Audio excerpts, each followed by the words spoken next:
Sabar dulu guys. Bagilah Abang Jawa wangi kau ni. Nak review satu local niche. Asyik jub je kan.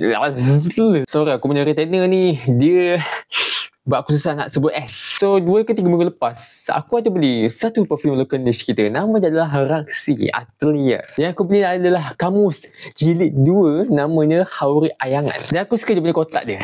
Kotak dia macam kamus. Macam nak buka ni? Okey, jap. Ni nak kena koyakkan ke apa ni? Sayang tu yang depan ni. So, Hayuri Ayangan. Hayuri Ayangan Ya Allah, susah nak sebut. Tadi aku boleh sebut. Hauri Ayangan. So, dalam ni ada teh, harum manis, oren, harum sembilan malam. Itu yang benda yang aku paling suka dalam ni. Dia ada bagi aku tester Raslan. Raslan pula. Rasian. Ingatkan nama macam pakcik aku punya nama. Aku suka betul dia punya kotak dan botol dia. Kau tengok botol dia. Botol dia. Stiker dia ni. Stiker mahal ni. Hashtag pada tahu. Bau stiker dia, bau stiker tau. Bismillah. Aku dah lupa bau dia macam mana. Bismillah. Terima pressurized.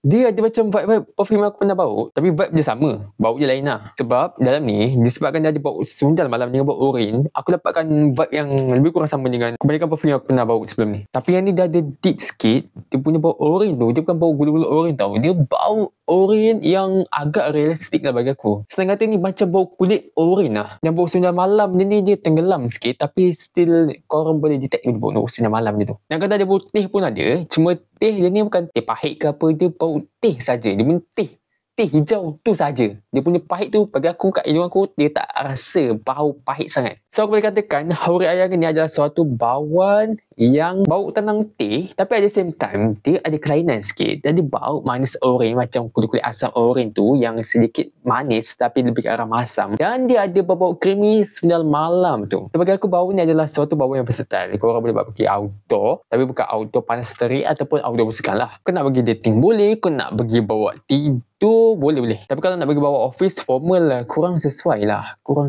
Dan bau ni dia lebih ke arah feminin, tapi bagi aku unisex lah. So itu adalah aku punya pendapat dan pandangan aku terhadap Hauri Ayangan, local niche perfume kita daripada Raksi Atelier. Dan by the way, kalau korang suka bau teh tapi nak ada kelainan, aku suggestkan korang cuba Hauri Ayangan ni.